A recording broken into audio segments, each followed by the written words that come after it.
మామూలుగా మన దేశంలో ఎన్నికల సమయం వస్తే రకరకాల ప్రజాకర్షకమైన పథకాలను ప్రకటిస్తూ ఉంటారు. హామీలను ఇస్తూ ఉంటారు.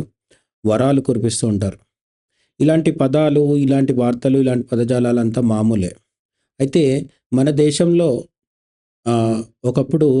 2 కిలో బియ్యం లాంటి పథకాలుండేవి. బియ్యం నిత్యావసర వస్తువు కూడా.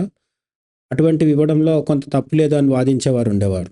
అయితే తర్వాత ఈ జనాల్ని, ఓటర్లని ఆకర్షించే పథకాల ఆహ్, పరిధి పెరిగిపోయి చివరికి ఆర్టీసీ బస్సులో ఉచిత ప్రయాణం, లేదంటే పెళ్లి చేసుకుంటే కొంత డబ్బులిస్తాం, షాదీ ముబారక్ అని, లేదంటే కళ్యాణ లక్ష్మి అని ఇటువంటి పేర్లు పెడుతూ రకరకాల పద్ధతుల్లో జనాల్ని ఆకర్షిస్తూ ఉన్నారు. అలాగే ప్రార్థనాలయాల్లో గానీ, లేదంటే మతానికి సంబంధించిన వ్యక్తులకు కూడా కొంత గౌరవ వేతనం ఇస్తాము. ఇట్లాంటి హామీలు కూడా ఇస్తున్నారు. అలాగే యాత్రలకు పంపిస్తామని జెప్పిస్తున్నారు. ఒక్కొక్క ప్రాంతాన్ని, ఒక్కొక్క మతాన్ని, ఒక్కొక్క జెండర్‌ని అంటే స్త్రీలని, పురుషుల్ని ఆకర్షించడానికి ఇట్లే కాకుండా అమ్మఒడి లాంటి పథకాలు కూడా మనకు తెలుసు. పిల్లలు స్కూల్‌కెళ్ళడానికి గూడా డబ్బులిచ్చేస్తున్నారు. ఇవన్నీ కాకుండా ఆరోగ్యశ్రీ లాంటివైతే సీరియస్‌గా జనాలకు అవసరం ఉండేవి. వాటిని మనం పెద్దగా తప్పు పట్టడానికి కూడా అవకాశం లేదు. సో, ఇలా అవసరం ఉన్నవి, అవసరం లేనివి రకరకాల హామీలు ఇస్తూ ఉండడం అనేది భారతదేశంలో సర్వసాధారణమైన విషయం. అయితే ఇటువంటి పరిస్థితి అభివృద్ధి చెందిన దేశాల్లో కూడా ఉంటుందా? అంటే ఉండదని మనం అనుకుంటూ ఉంటాం. ఏ అమెరికాలోనో లేకపోతే ఇంకెక్కడో అయితే ఇటువంటి పరిస్థితి ఉండదు అని సాధారణంగా ఒక ఫీలింగ్ ఇండియన్స్‌లో ఉంటుంది.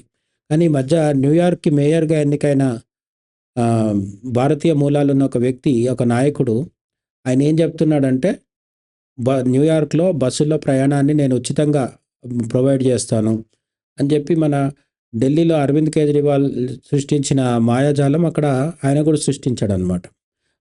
రకరకాల ఆహ్, ప్రజల్ని, యువతను ఆకర్షించే హామీలిచ్చాడు. అమెరికాలోనే ఇటువంటి ఉచిత పథకాల జోరు నడుస్తుంటే సౌత్ కొరియా లాంటి ఒక దేశంలో ఇటువంటిదే జరిగితే మనకేం ఆశ్చర్యం కలగాల్సిన అవసరం కూడా లేదు. కానీ సౌత్ కొరియాలో, దక్షిణ కొరియాలో, నార్త్ కొరియాలో కిమ్ ఉంటాడు. అక్కడ ఉచిత పథకాలు లాంటివేముండవు. అక్కడ మాటలు లేవు, మాట్లాడుకోవడాలు లేవు అన్నట్టుగా సినిమా డైలాగులుంటాయి. కాబట్టి అక్కడ కాదు. సౌత్ కొరియాలో డెమోక్రసీ ఉంటుంది. బాగా అభివృద్ధి చెందిన దేశం. మనం వాడే సామ్‌సంగ్ మొబైల్స్ నుంచి మొదలుపెడితే చాలా రకాల ఎలక్ట్రానిక్స్ వస్తువులకి సామ్‌సంగ్ చాలా పెట్టింది పేరు. చాలా హైలీ డెవలప్డ్ కంట్రీ. జపాన్ లాగా సౌత్ కొరియాని కూడా చెప్పుకుంటాం మనం. అయితే ఈ సౌత్ కొరియా లాంటి బాగా అభివృద్ధి చెందిన దేశంలో గూడా ఒక ఎన్నికల హామీ అనేది ఇప్పుడు పెద్ద చర్చకు దారితీస్తుందనమాట. అయితే ఈ ఎన్నికల హామీ బస్సులో ఉచిత ప్రయాణమో, లేదంటే పెళ్లి చేసుకుంటే డబ్బులిస్తామనో ఇటువంటివి కాకుండా చాలా విచిత్రమైన, ఆశ్చర్యకరమైన, కొంతవరకు హాస్యాస్పదమైన హామీ అనమాట.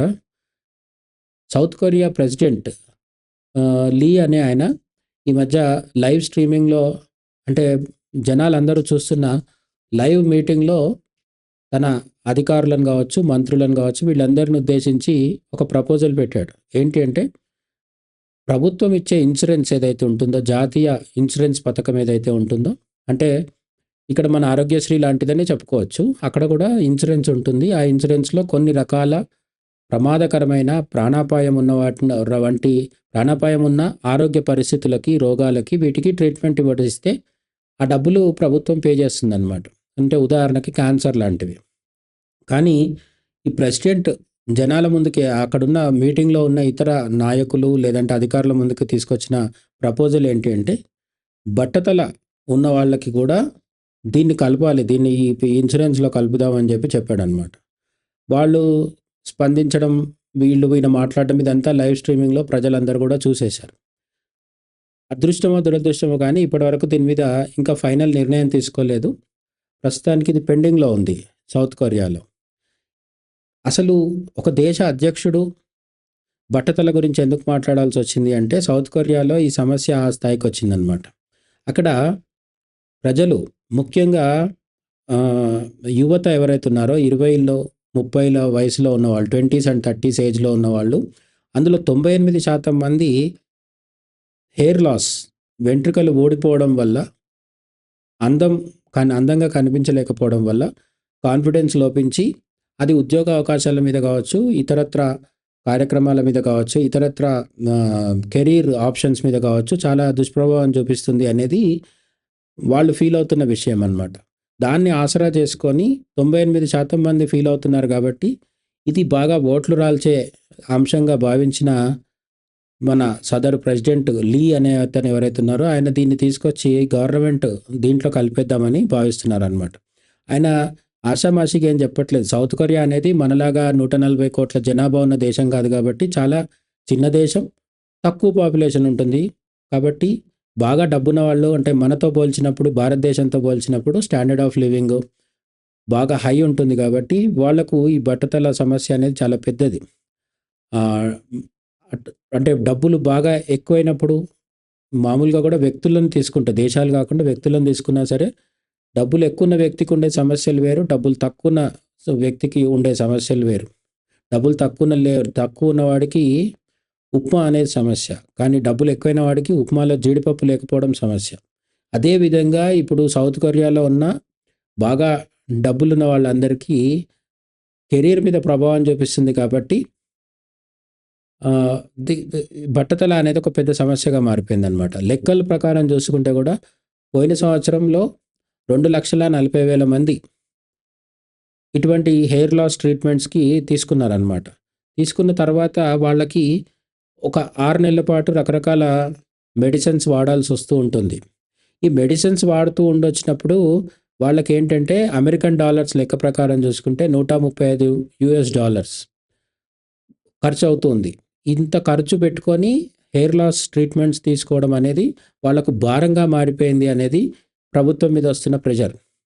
ఈ ప్రభుత్వం మీద ప్రెషర్ వచ్చేసరికి ప్రభుత్వంలో ఉన్న వాళ్ళు కూడా ఏం చేస్తున్నారంటే దేశం ఏదైనా, అమెరికా అయినా, సౌత్ కొరియా అయినా, ఇండియా అయినా, చివరికి పాకిస్తాన్, బంగ్లాదేశ్ అయినా కూడా ఓట్లు అడుక్కోవడానికి నాయకులు జనం ముందుకు వెళ్ళినప్పుడు వాళ్ళ కోరికలు నెరవేర్చడం అనేది ప్రధానం కాబట్టి ఈ బట్టతలని ఇన్సూరెన్స్ పరిధిలోకి తీసుకురావాలి అని డిమాండ్ పెరుగుతుండటంతో సౌత్ కొరియా పొలిటీషియన్స్, ముఖ్యంగా ప్రెసిడెంట్ దీన్ని ఇన్సూరెన్స్లోకి తీసుకొచ్చేసి జనాలకు హెల్ప్ చేద్దామని ఫీల్ అవుతున్నాడు.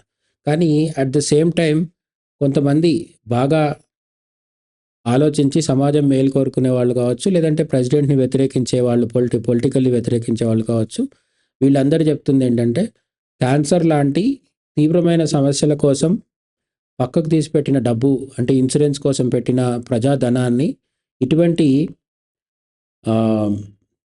సిల్లీ సమస్యలకి, బట్టతల అనేది మామూలుగా హెరిడిటరీగా వంశపారంపర్యంగా రావచ్చు, లేదంటే శారీరక అంటే అనారోగ్య కారణాల వల్ల రావచ్చు, లేదంటే కొన్ని రకాల మెడిసిన్స్ ఎక్కువ తీసుకుంటే రావచ్చు. వీటిల్లో కొన్ని రకాల హెయిర్ లాస్కి ఇప్పటికే సౌత్ కొరియాలో ఇన్సూరెన్స్ కవర్ అవుతుంది. కానీ ప్రెసిడెంట్ చెప్తుంది ఏంటంటే అసలు ఎవరికి ఏ దశలో బట్టతల వచ్చినా కూడా, బాల్డ్ హెడ్ వచ్చినా కూడా వెంటనే వాళ్ళని ఇన్సూరెన్స్ పరిధిలోకి తీసుకొని వాళ్ళకు ప్రభుత్వం డబ్బులు పే చేస్తూ ఉండాలి అనేది మన వాడి సూచన. అయితే ఈ విధంగా చేయడం వల్ల ఈ డబ్బులు ఇక్కడ ఖర్చు అయిపోతే క్యాన్సరు లేదా ఇంకా ఇతరత్ర సమస్యలు ఏమన్నా ఉండి తీవ్రమైన అనారోగ్యంతో హాస్పిటల్కి వచ్చిన వాళ్ళకి ఆ నిజమైన పేషెంట్స్కి డబ్బులు పే చేయడానికి ప్రభుత్వం దగ్గర ఖజానాలో డబ్బులు ఉండవు అని చెప్తున్నారు. ఇట్లా చెప్పే వాళ్ళ దగ్గర కూడా ఒక బలమైన పాయింట్ ఏముందంటే 2026 సంవత్సరంలో బాగా అభివృద్ధి చెందిన దేశం అని చెప్పుకునే సౌత్ కొరియాలో కూడా ఈ జాతీయ ఇన్సూరెన్స్ పథకం ఏదైతే ఉందో, జాతీయ బీమా పథకం ఏదైతే ఉందో దానికి కేటాయించడానికి డబ్బులు సరిపోక లోటు బడ్జెట్లో ఉంది అనేది లెక్కలు చూపిస్తున్నాయి. కాబట్టి ఇటువంటి కామెడీ నిర్ణయాలు, లేదంటే జనాల మెప్పు కోసం డబ్బు దుబారా చేసే నిర్ణయాలు తీసుకోవద్దని వాళ్ళు అంటున్నారు. చూడాలి మరి సౌత్ కొరియాలో రాబోయే కొత్త సంవత్సరంలో క్యాన్సర్ లాంటి రోగాలు కాకుండా బట్టతల లాంటి తీవ్రమైన సమస్యలకి ఏ విధంగా నిధులు కేటాయిస్తారో దాన్ని ఇన్సూరెన్స్లోకి తీసుకొస్తారా లేదా చూడాలి. మొత్తానికి బట్టతల అనేది మాత్రం ఇప్పుడు సౌత్ కొరియాలో తల బొప్పిగట్టే లాంటి ఒక పెద్ద సమస్యగా మారింది. Thank you.